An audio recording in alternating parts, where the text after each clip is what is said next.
Good morning, everyone, and welcome to CLC's Reset for Life moment. Good to have you with us today. I have a new friend who's Asian, and she told a few of us something very interesting that I want to share with you today. She told us that there are two Chinese characters that when combined are pronounced Wei Ji, and they are a combination of characters that represent the words crisis or danger and opportunity. It really reminded me of the optimism and the forward thinking of the Bible, that in the midst of any crisis there can be an opportunity, because with God nothing is impossible, according to Luke 1:37. Now I want you to hear me clearly. I'm not saying that God has created our current crisis.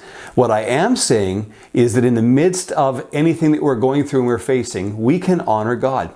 Our tragedy can be turned to triumph, and God can help us to see that we can not just survive but thrive in the midst of any situation.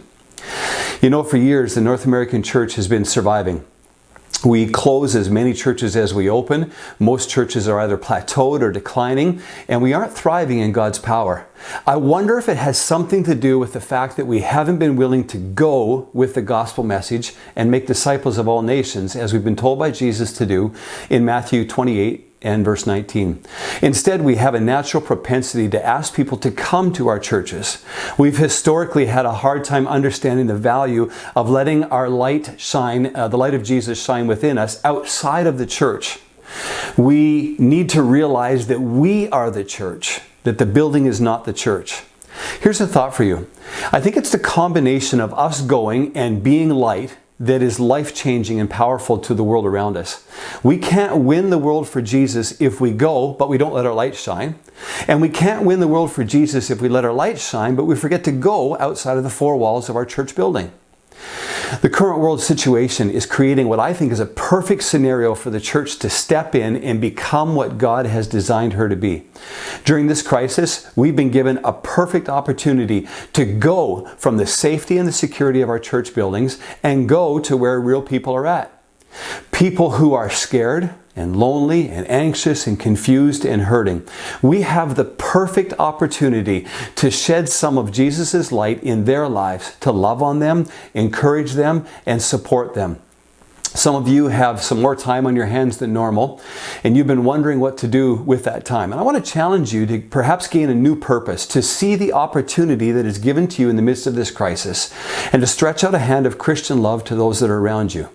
Maybe you could take a meal to a person who happens to be a senior. Maybe you could buy some chalk or some coloring books for the kids in your neighborhood so they can write on their driveways or their sidewalks. Maybe you could send a text or an email to someone that you know is down and encourage them. Maybe you could use some social media posts to bless and encourage and uplift other people. What about sharing essential items that you have with your neighbors, or calling someone that you haven't connected with in a while and catching up with them? Spread the love of God to whoever God has placed in your life during this time, whether it's a neighbor or a grocery store attendant who seems to be frazzled, or perhaps even a frontline worker that might live in your neighborhood. We as a church are going to be expanding our food bank hours to serve our community better. And if you want to help out in that way, I'd encourage you to send our food bank coordinator, Leslie, an email. You can email her at leslie@christianlifecenter.ca and let her know. As an essential service, we are allowed to be open, and we want to help as many people as we can during this time, so we'd appreciate your help. I want to challenge you to do whatever you can to let Jesus' light shine through you. Live with a purpose, not with panic. Let good come out of the bad and life come out of death. This situation, as tragic and as scary as it is, can be for us a prime opportunity to take the message of hope, the message of love and of peace and of forgiveness to a world who desperately needs to hear it. I believe that this is the church's time.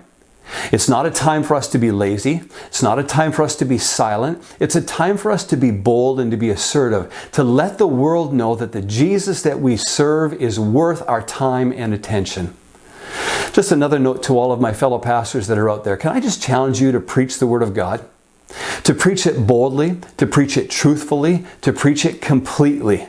Don't shy away from proclaiming that Jesus is the only hope that this world has.